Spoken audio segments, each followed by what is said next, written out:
Buenos días, hermanos. Buenos días. Vamos a comenzar puntualmente este día nuestra clase de discipulado. Estamos en la clase 14. Según el manual, debemos hoy cubrir el libro de Eclesiastés y el Cantar de los Cantares, pero como cortesía solamente voy a dar el libro de Eclesiastés. Así que el Cantar de los Cantares va a estar pendiente para el siguiente domingo, para que sea detallado. Quise decidirlo así porque el pastor Eduardo Morales nos va a dar una clase magistral el siguiente domingo acerca del Cantar de los Cantares, acerca del amor y acerca de la pareja y muchas cosas más que vienen en ese libro, bastante interesante. Así que hoy, para no tardarnos tanto, solamente vamos a ver el libro de Eclesiastés. Un libro bastante interesante, bastante complicado de entender, para mí por lo menos. Está raro este libro. Este libro, si se lo regalas a alguien que tiene pensamientos suicidas, creo que puedes acelerar su muerte, tal vez. Es bien interesante. Así que vamos a estar viendo el libro de Eclesiastés. Así que vamos a comenzar. Vamos a orar y luego seguimos nuestra lección. Padre, te damos gracias por esta mañana. Gracias por despertarnos, por darnos la oportunidad de estar en este lugar para poder aprender más de tu palabra. Te agradecemos por tu bondad, por tu misericordia, porque al ver el sol, al poder despertar, al ver a nuestras familiares despertar nuevamente otro día, quedamos sorprendidos por tu misericordia, por tu gracia, Señor.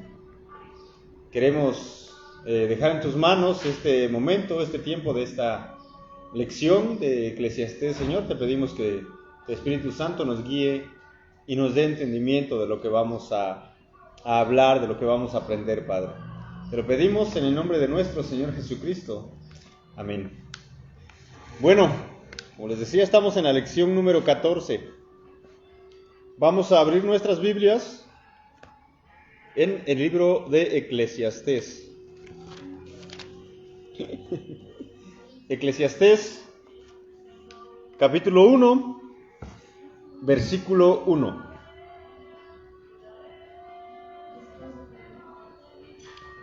¿Estamos ahí? Eclesiastés 1:1 dice así: palabras del predicador, hijo de David, rey en Jerusalén. ¿Quién escribió este libro? ¿Quién se tomó la molestia de redactar este libro? Dice ahí, palabras del predicador, hijo de David, rey en Jerusalén. Esta palabra predicador también puede traducirse como maestro. Estaba viendo algunos datos interesantes acerca de quién es el autor, algo que nunca había escuchado. Dicen que posiblemente el que escribió el libro no es precisamente el predicador, sino otra persona. Tomó las palabras del predicador o del maestro y las redactó para que quedaran registradas. Algunos dicen, no, pues fue el mismo predicador, el mismo hombre que dijo estas palabras, solamente que está hablando en tercera persona. Yo conocí a un hombre a un hombre que habla siempre así. ¿Se acuerdan? En los jóvenes les comenté que yo conocí a un misionero que está en China. Bueno, ese hombre se llama Federico Garzón se llama. Él está como misionero en China, y él cuando viene a la iglesia, yo le escuché una vez hablar en la iglesia, y él estaba contando lo que él estaba haciendo ahí en China, cuál era su trabajo y cómo iba avanzando la la obra ahí. Y entonces él cuando estaba contando este testimonio, no decía, y fuimos a predicar a tal lugar y después fuimos a trabajar a otro lugar, sino que él decía, Federico está haciendo tal cosa en este lugar. Él estaba hablando de sí mismo, pero en tercera persona. Muchos dicen que el predicador está haciendo esto. O tal vez dicen también que fue otro hombre el que escribió tomando las palabras del predicador. Ahora, ¿quién es el predicador? Ahí se pone más interesante todavía. ¿Quién es el predicador? Dice. Por lo menos nos da algunos datos. Es hijo de David. ¿Cuántos hijos tuvo David? Pues tuvo varios, ¿no? ¿A quién recuerdan todos los hijos de David? Salomón, ¿qué más? Absalón creo que fue también. ¿Sí? ¿Algún otro?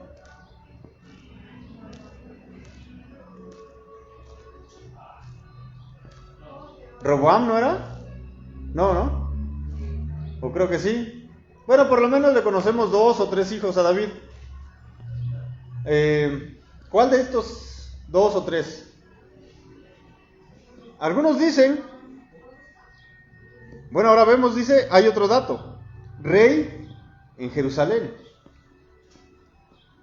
Uno de los que más se acerca, que posiblemente es el que escribió, o las palabras que tomaron para este libro, es Salomón. ¿Por qué? Bueno, podemos ver por ejemplo, en el capítulo...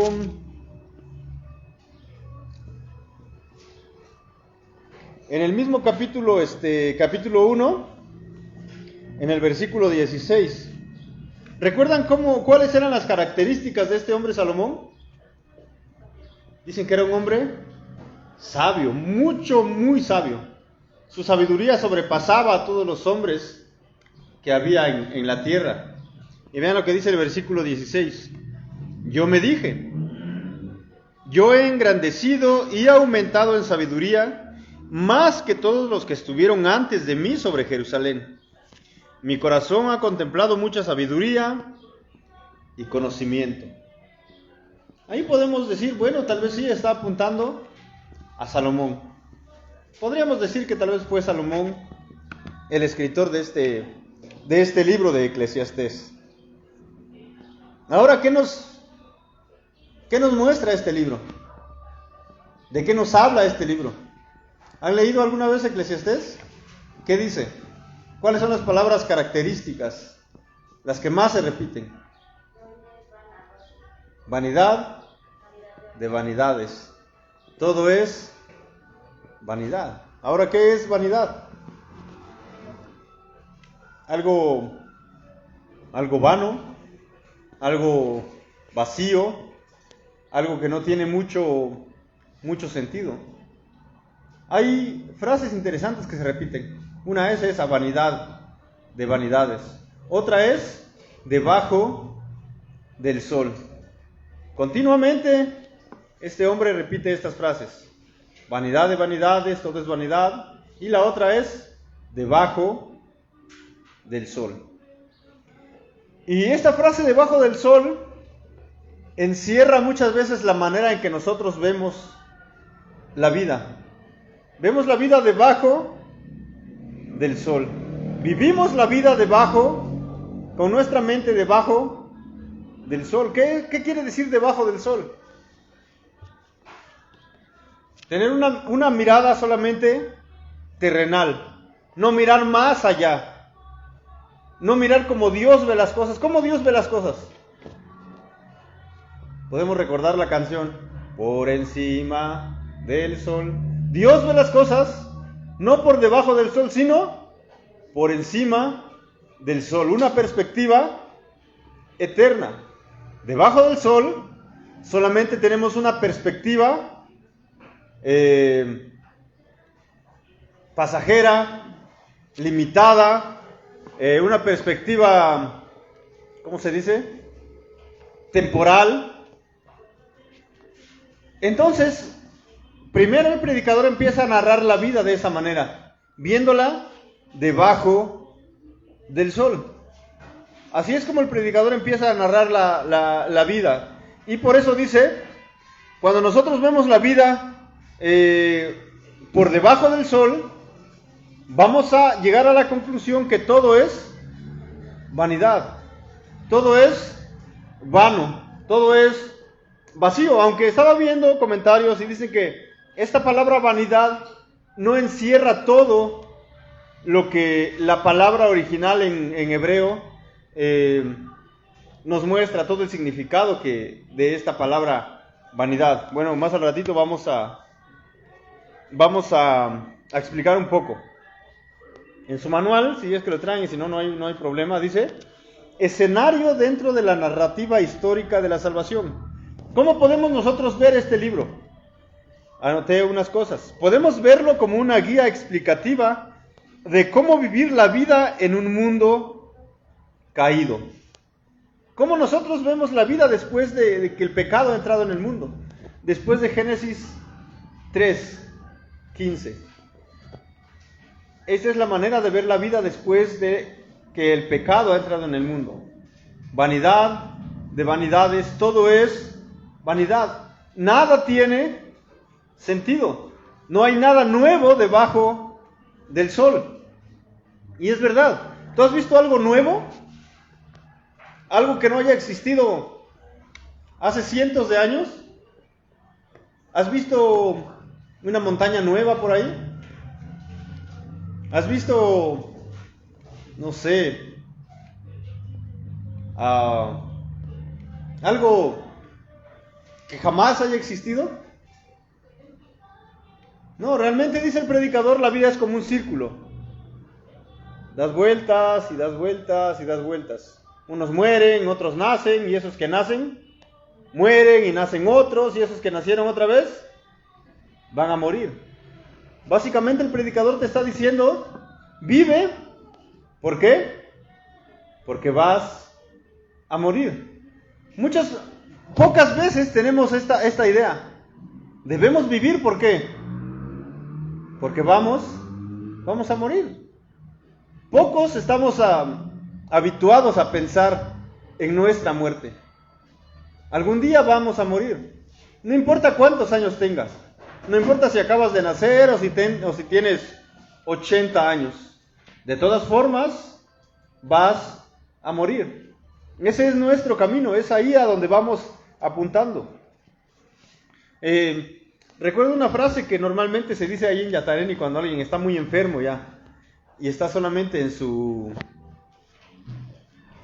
casa y sus familiares ya están al lado de él y dicen, ¿y cómo está tal persona?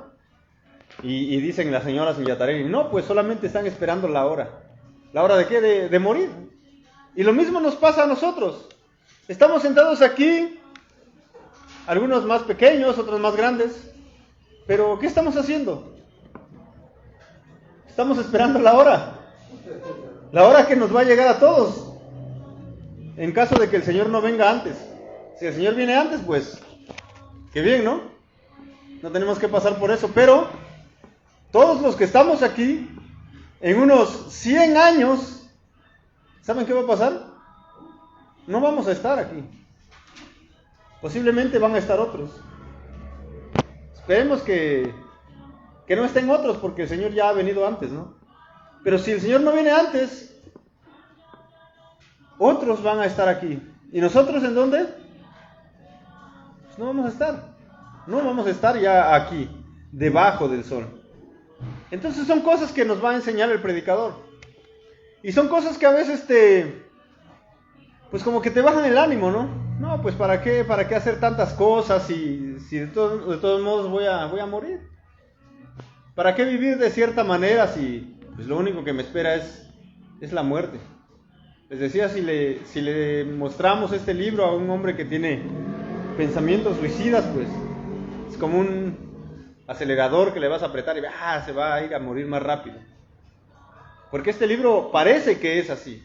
Parece que está hecho para bajarte el ánimo. Híjole, estoy enfermo y leo Eclesiastés. No, pues no tiene caso. ¿Para qué sufrir tanto?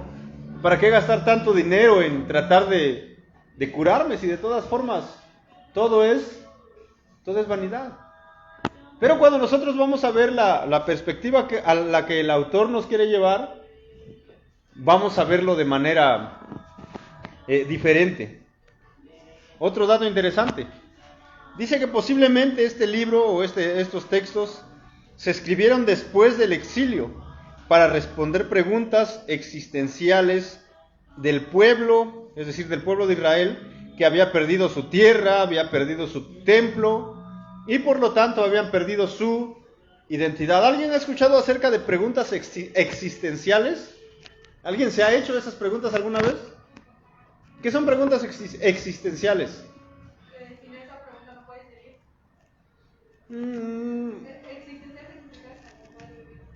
Sí, es como preguntas como ¿cuáles te has hecho? ¿Cuándo me voy a morir yo? ¿Cuándo me voy a morir? ¿Para qué estoy aquí? ¿Por qué tuve que nacer? Y preguntas así, interesantes que, pues para hallar una respuesta es bien complicado. Por ejemplo, te puedo preguntar, Brenda, ¿para qué estás aquí? ¿Cuál es la razón de tu existencia? Para alabar a Dios. Para alabar a Dios. Ari,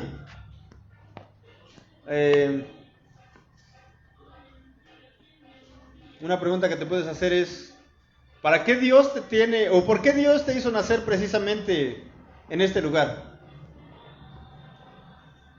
Y para encontrar una respuesta hay que reflexionar mucho, ¿no? Reflexionamos y reflexionamos hasta tratar de encontrar una respuesta que nos parece correcta.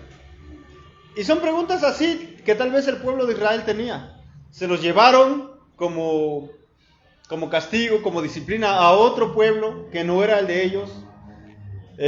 Los oprimieron en esos lugares. Por la gracia de Dios, por la bondad de Dios y su misericordia, volvieron a su tierra. Pero, pues tal vez tenían esas preguntas. ¿Por qué pasó esto? ¿Cuál es el propósito?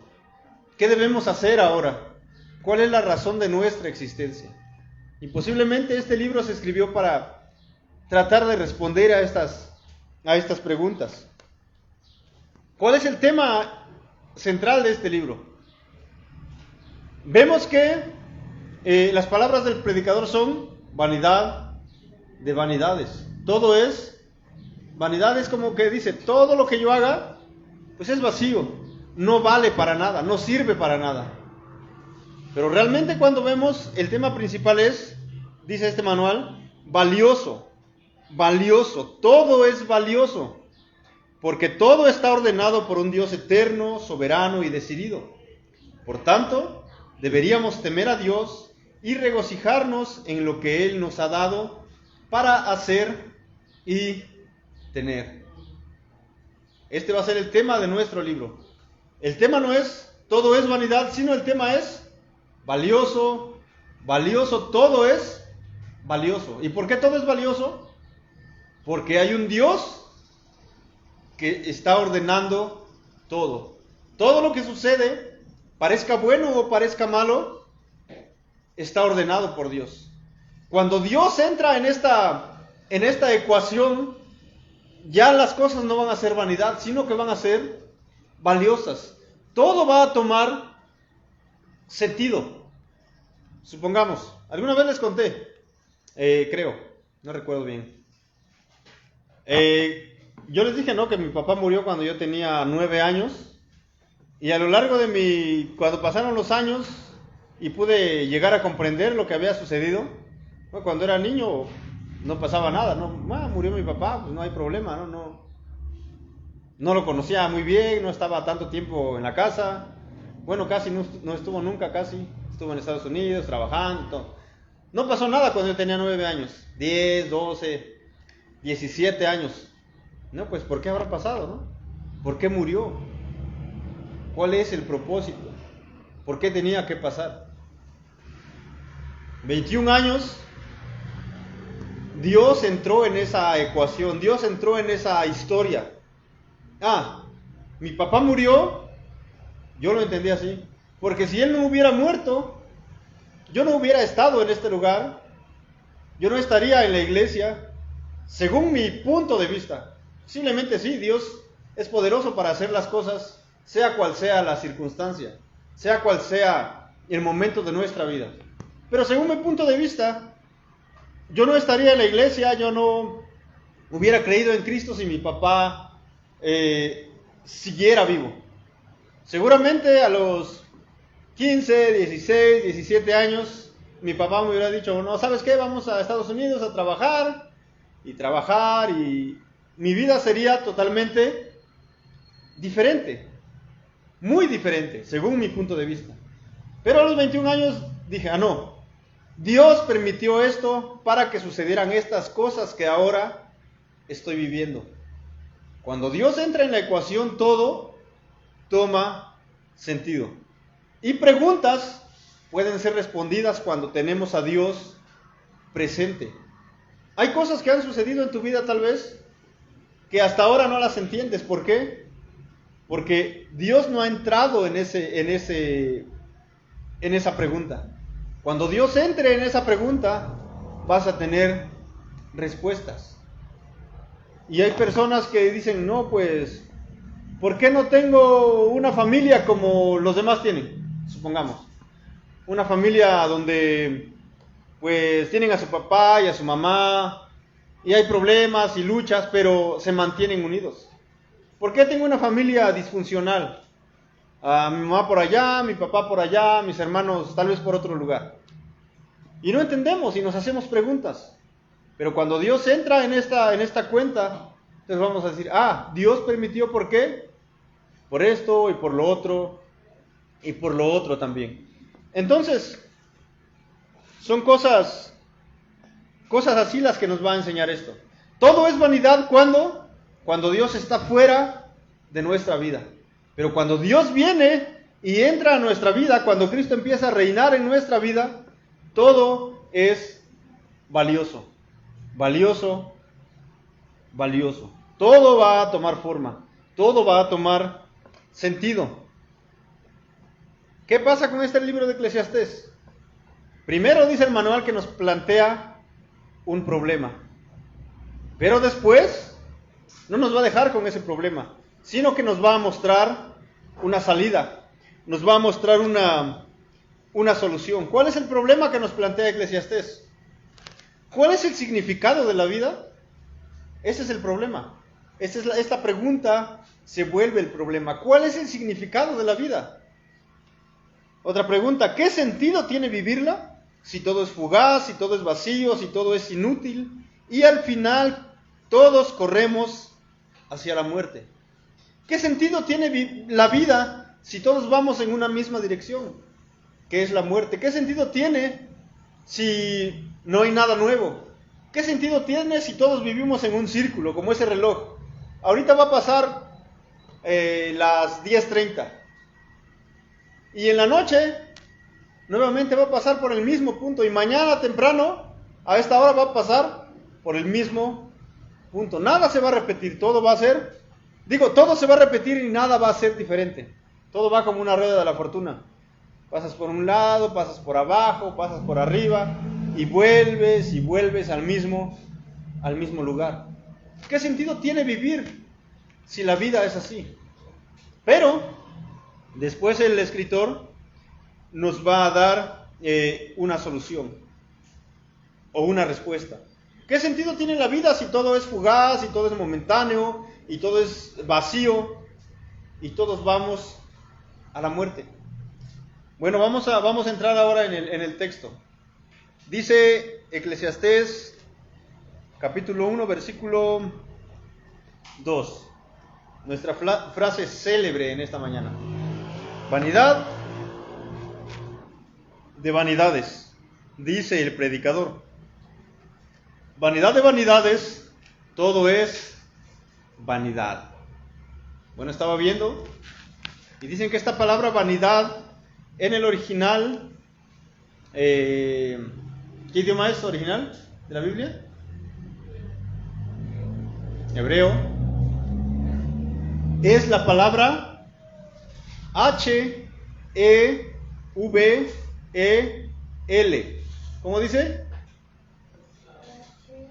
H, E, V, o V de vaca pues, E, L. ¿Cómo?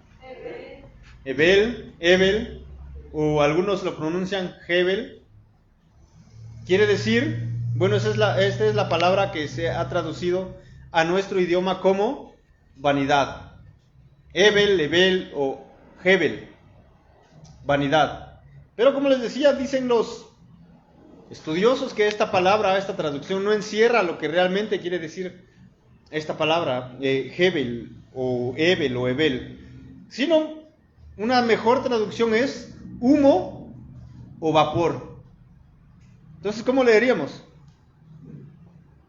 Humo de humos, dice el predicador.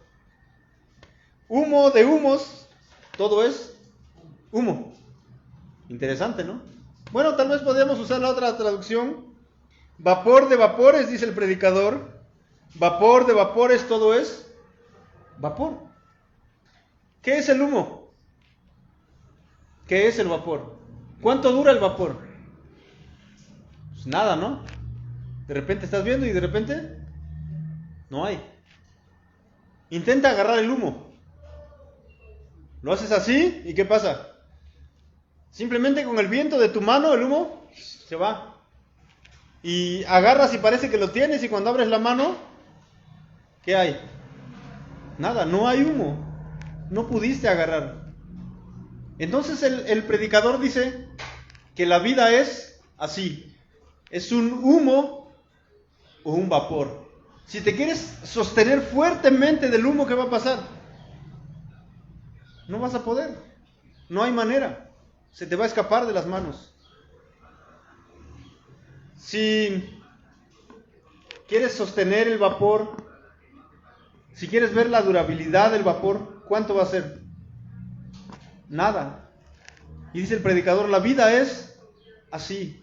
Es como un humo, es como un vapor que en un momento está. Y al otro momento ya desapareció. No hay manera de confiar en esto. Es algo pasajero. Es algo que no se puede sujetar. Y niños y jóvenes y hermanos más grandes, ¿qué dice el predicador? La vida es un vapor. No importa cuántos años tengas, la vida es pasajera, es momentánea, es un ratito nada más. ¿Tenemos conciencia de esto? Parece que vivimos un montón de tiempo, ¿no? Híjole, parece que es demasiado. Pero cuando empiezas a hacerte más grande, te das cuenta que no. Por eso siempre escuchamos, oye, los años están pasando, los meses, los días están pasando rapidito. Y verdaderamente pasan así. Es un momento, es un ratito, nada más. Ahorita tengo 33 años. Y digo, recuerdo cuando tenía 20 años como si hubiera sido ayer. Porque realmente parece que fue ayer. Es un momento. Y dentro de 17 años voy a tener 50. ¿17 años se escucha? Pero cuando yo llegue a los 50 me voy a acordar tal vez de este momento. Y voy a decir, no, pues parece que fue ayer. Porque es un momento en nuestra vida.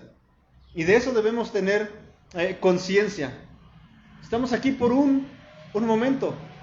Y si vivimos nuestra vida y si vivimos ese momento con nuestra mirada debajo del sol, dice el predicador después, va a ser difícil, va a ser un tormento. Pero después nos va a enseñar, y si la vivimos con la perspectiva de Dios por encima del sol, va a haber gozo, va a haber alegría, va a haber un propósito, va a ser totalmente diferente.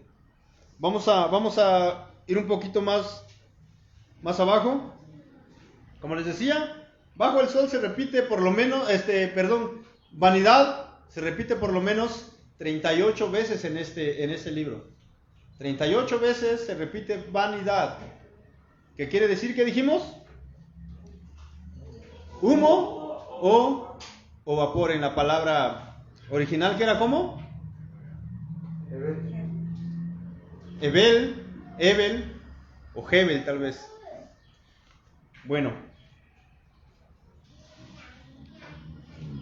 bajo el cielo también se repite varias veces. Por lo menos en el capítulo 1 se repite 4 veces solamente en el capítulo 1. Bajo el sol. Les decía, mayormente es nuestra manera de ver la vida. Bajo el sol, en este plano solamente. En un mundo caído, lleno de pecado, lleno de desgracias, de conflictos, lleno de dolor, lleno de un montón de cosas que no quisiéramos conocer, que no quisiéramos pasar. Pero es aquí donde vivimos, debajo del sol.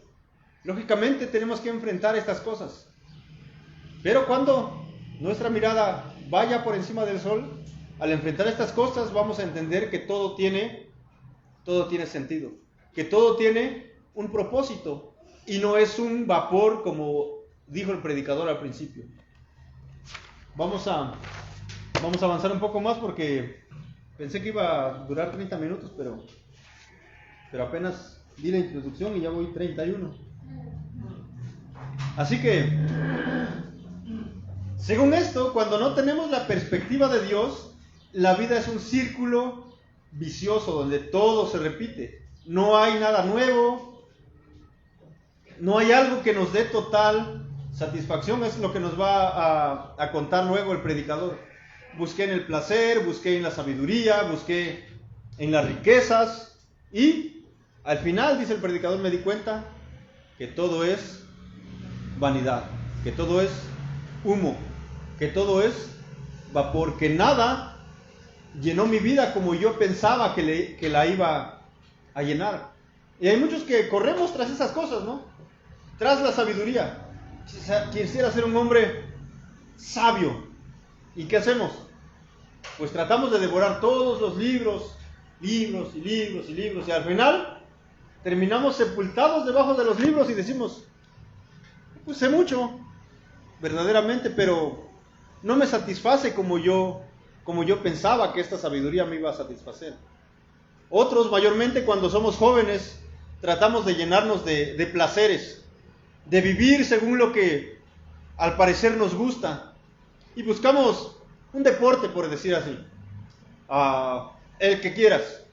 Voy a practicar este deporte porque haciéndolo me siento lleno, pleno, feliz. Y empiezas y juegas y eres el mejor. Pero termina tu juego y, no, pues gané y fui el mejor, pero no me siento satisfecho. Y de repente dice el predicador, y busqué, creo que dice el placer de los hombres. Y tuve muchas concubinas, dice. Muchas mujeres. Pero dice, al final me di cuenta que todo esto es vanidad. Y luego te va a decir, y trabajé, y quise, como que te da a entender, quise dejar una herencia para los que vienen después de mí. Trabajé mucho, hice una gran hacienda, pero al final me di cuenta que aquel al que le voy a dejar las cosas, tal vez ni siquiera le interesen, tal vez ni siquiera las va a cuidar. Y dice, y al final me di cuenta que todo esto es vanidad, todo es inútil, todo es un vapor que se fue así nada más. Veamos de qué se trató de llenar este predicador. Ya les dije un poco, pero vamos a verlo en los versículos. Capítulo 1, versículos 12 al 18. Capítulo 1, versículos 12 al 18. Yo, el predicador, he sido rey sobre Israel en Jerusalén, y apliqué mi corazón a buscar e investigar con sabiduría todo lo que se ha hecho bajo el cielo. Tarea dolorosa dada por Dios a los hijos de los hombres para ser afligidos con ella.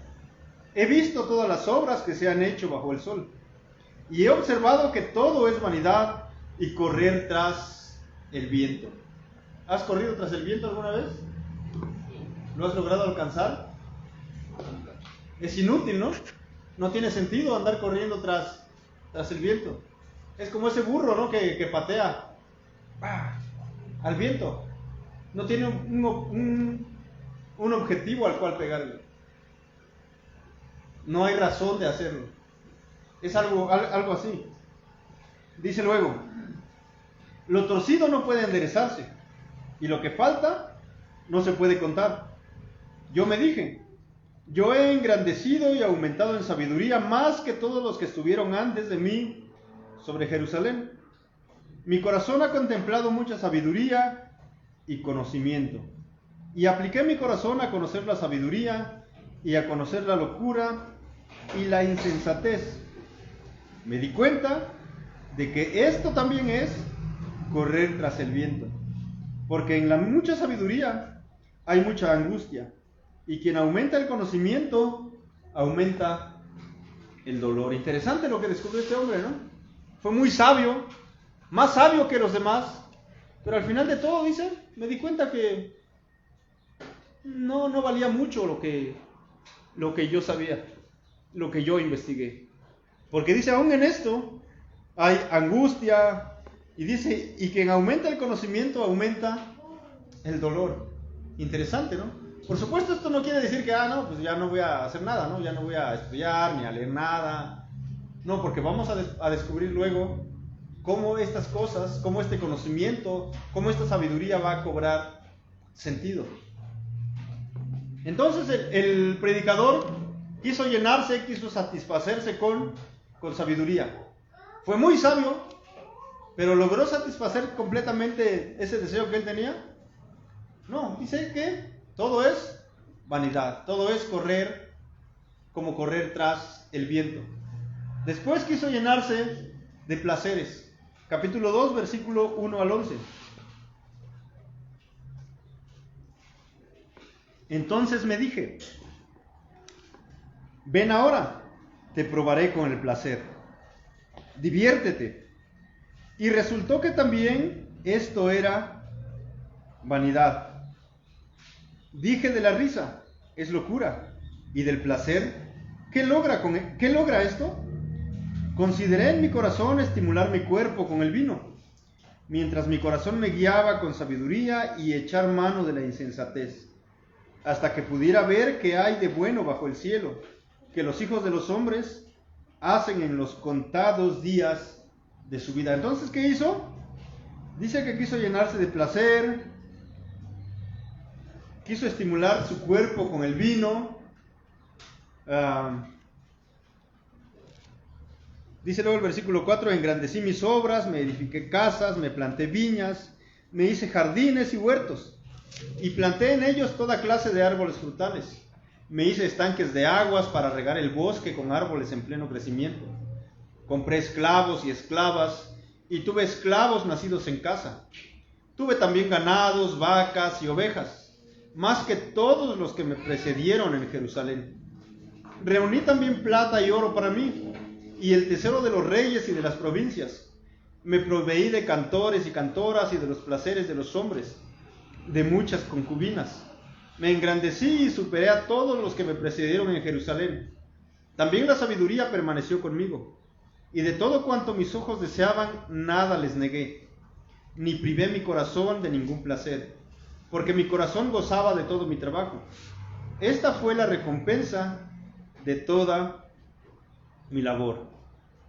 Hasta este momento parece que el predicador tiene una vida de la que todos soñamos, ¿no?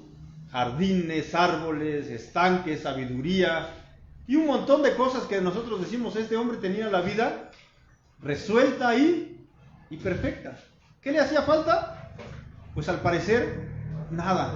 Estaba hecho, completo, al 100%. Pero luego encontramos el versículo de abajo, el versículo 11. Consideré luego todas las obras que mis manos habían hecho y el trabajo en que me había empeñado, y resultó que todo era vanidad y correr tras el viento, y sin provecho bajo el sol. Toda esta riqueza y esta sabiduría y estos placeres que este hombre vivía, dice, al final me di cuenta que eran humo, que eran vapor, que eran correr tras el viento. no me llenaron como yo pensaba. No me llenaron de total satisfacción como yo creía que lo iban a hacer. No tienen provecho todas estas cosas debajo del sol. Y nosotros decimos, pues ¿para qué trabajar? ¿Para qué hacer las cosas que hacemos entonces? Pero esperen, todavía no termina el predicador con su historia. Se llenó de sabiduría, no le sirvió. De placeres, tampoco le funcionaron. Y entonces quiso trabajar para dejar una herencia material. Veamos el versículo 18 al 23 del capítulo 2.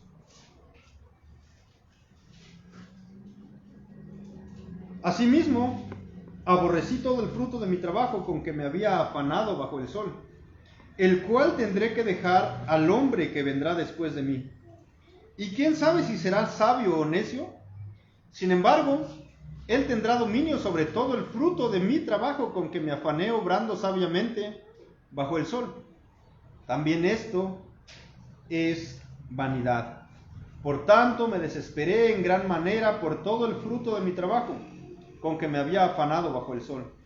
Cuando hay un hombre que ha trabajado con sabiduría, con conocimiento y con destreza, y da su hacienda al que no ha trabajado en ella, esto también es vanidad y un mal muy grande. Pues, ¿qué recibe el hombre de todo su trabajo y del esfuerzo de su corazón con que se afana bajo el sol? Porque durante todos sus días su tarea es dolorosa y penosa, ni aun de noche descansa su corazón. También esto es vanidad. Trabajó tanto y tenía mucho que dejar a supongamos a sus hijos. Pero de pronto viene la pregunta, ¿será que al que le voy a dejar, le interesa? ¿Será que lo va a valorar? Y dice, no, pues, no creo. Todo es vanidad. Todo es inútil. Todo esto que he trabajado para dejar algo, no vale la pena. Con una mirada puesta bajo el sol. Ahora, todo esto parece desolador. No, pues, la vida no tiene ningún sentido. No tiene provecho para nosotros. No vale la pena siquiera vivirla. ¿Para qué nos afanamos y trabajamos? Si al final el predicador dice, no tiene sentido. Si al final el predicador dice, todo es pasajero. ¿Para qué buscamos sabiduría y saber más cosas? Si al final todo es como correr tras el viento. ¿De qué sirven los placeres? Si al final todo es vanidad. Pero la perspectiva ahora va a cambiar. Cuando el predicador eleva su mirada y ve las cosas ahora por encima del sol, que es como todos necesitamos ver las cosas para que nuestra vida tome sentido. ¿Alguna vez te has preguntado, ¿para qué sirvo en la iglesia? ¿Tendrá sentido esto? ¿Dará algún resultado alguna vez? ¿Será que voy a ver el fruto de lo que estoy haciendo en algún momento? Y algunos nos hemos puesto a pensar. Decimos, no, pues, no sé, ¿para qué estoy ahí? ¿Para qué asisto todos los domingos a la reunión? Si de todas formas vaya o no vaya, voy a la misma dirección que todos. Voy a morir. ¿Para qué sirvo en la iglesia? ¿Para qué enseño a los niños? ¿Tiene algún sentido hacerlo? Tal vez nos hemos preguntado alguna vez, ¿para qué vivimos? ¿Para qué cuidamos niños? ¿Para qué trabajamos y nos esforzamos para cuidar niños y ayudarlos a crecer para que después tal vez ni siquiera me saluden luego cuando me encuentren por la calle? ¿Para qué? ¿Tiene algún sentido eso? ¿Hay algo de provecho en esas actividades? Bueno, veamos lo que dice luego el predicador. Todo cambia cuando Dios entra en escena. Hasta este momento hemos visto un hombre que ha visto la vida con Dios fuera de su mente, con Dios fuera de su corazón, con Dios fuera de este plano. y llega a la conclusión que todo lo que hace es vanidad, no tiene sentido. Pero ahora lo vamos a ver hablando desde la perspectiva de Dios. Dios ahora está dentro de esta ecuación y la presencia de Dios lo va a cambiar todo. Veamos lo que dice el capítulo 2, versículo 24 al 26.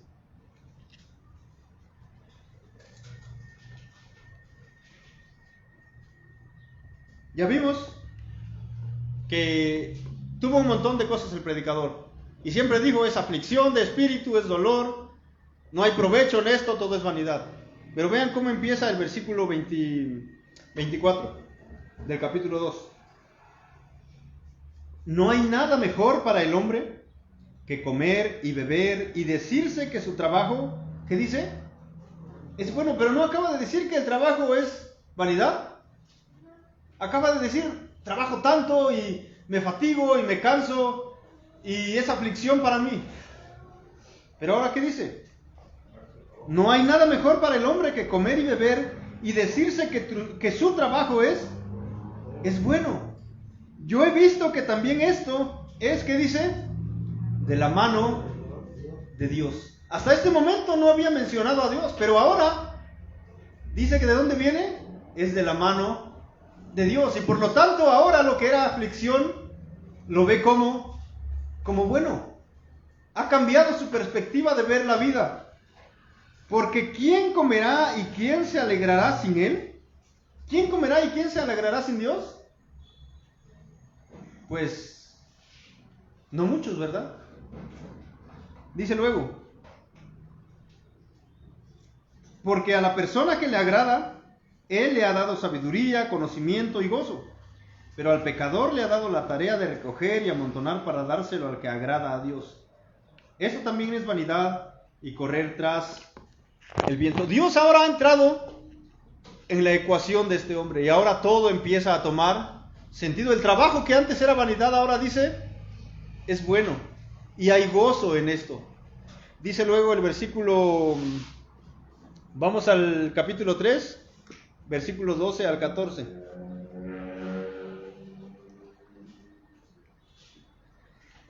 Dice, sé que no hay nada mejor para ellos que regocijarse y hacer el bien en su vida.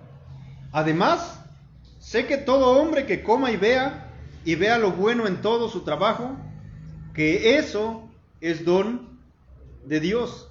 Sé que todo lo que Dios hace será perpetuo. No hay nada que añadirle y no hay nada que quitarle. Pasamos de lo pasajero, del humo, del vapor, que son momentáneos, a decir todo lo que Dios hace es, ¿cuánto dura? Es perpetuo, es para siempre. Su vista ha cambiado. Ahora este hombre está viendo desde los ojos, por decirlo así, desde los ojos, desde la perspectiva de Dios. Y todas las cosas que antes dijo que eran vanidad, ahora han tomado sentido en su vida. Ahora todo tiene sentido. Ahora las desgracias que han sucedido en nuestras vidas, o aparentes desgracias, ahora tienen sentido. Ahora los problemas que estamos atravesando, todos tienen sentido ahora, porque entendemos que hay un propósito que viene de Dios, que todo lo que está sucediendo está gobernado por Dios. Lo que nos parezca más bueno y lo que nos parezca más malo, todo tiene un propósito, todo tiene un sentido, que solamente lo vamos a entender cuando Dios entre en medio de estas cosas que están sucediendo. Vamos a ver lo que dice ahora el capítulo 5, versículo 18 al 20.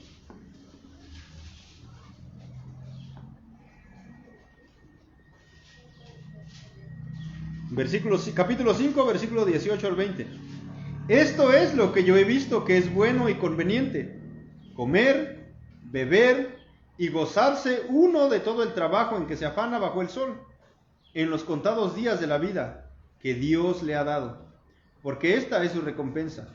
Igualmente, a todo hombre a quien Dios ha dado riquezas y bienes, lo ha capacitado también para comer de ellos, para recibir su recompensa y regocijarse en su trabajo. Esto es don de Dios, pues él no se acordará mucho de los días de su vida, porque Dios lo mantiene ocupado con alegría en su corazón. Vamos al capítulo 8, versículo 15.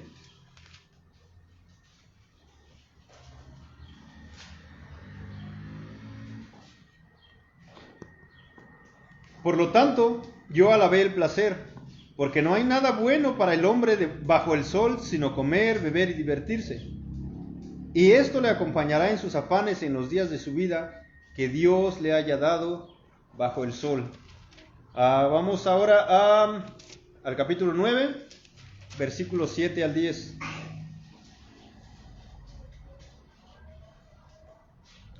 Dice así: vete, come tu pan con gozo, y bebe tu vino con corazón alegre, porque Dios ya ha aprobado tus obras.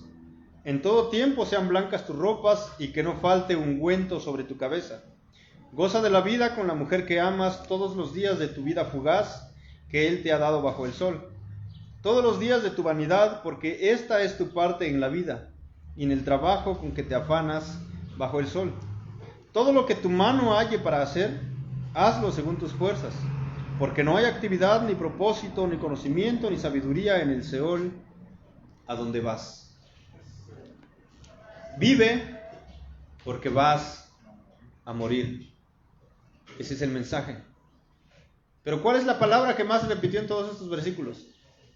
Dios, Dios, Dios. En todos los que vimos decía Dios. Dios ha entrado en la vida. Ahora vive, porque vas a morir. Pero en medio de esto va a estar Dios. Vive a la manera de Dios y muere a la manera de Dios, porque vas a encontrarte con Dios. Nuestra vida y nuestra muerte tienen sentido cuando Dios está en medio de todo. Y esa es la manera que el predicador quiere que veamos la vida. Todo es vanidad cuando Dios está fuera, pero todo tiene sentido, todo tiene propósito cuando Dios está dentro de nuestra vida. Ahora la pregunta es, ¿cómo ves tu vida hasta este momento? ¿Todo es vanidad o todo tiene sentido? Porque si todo es vanidad y todo es sin sentido y todo no tiene propósito, pues posiblemente necesitas a Cristo reinando en medio. Todavía necesitas conocerlo para que todo tenga propósito. Aún la muerte tiene propósito estando con Dios. Sabiendo que nos vamos a encontrar con Él cuando lleguemos a ese momento. Vivamos entonces, hermanos, porque vamos a morir. Pero vivamos teniendo a Dios en medio de todas estas cosas.